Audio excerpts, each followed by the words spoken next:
Mao-order niya itong kalingawan na po ganina. Ako ni siyang gitanggalan o ribs. Sa baga ni siya na side guys. Ako ni siyang gitanggal kay para pang display. So daghan ni siya gangay ano nga part kay mamay ni siya ang pang sabaw. O, dapat na siya daghan unod kay ribs naman ni siya nga part. Sa baga lang siya na side.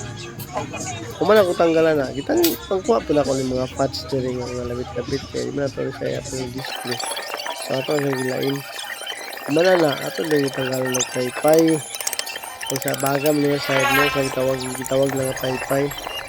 So lisod niya siya tanggalan niya siya, gigita kabaluan niya.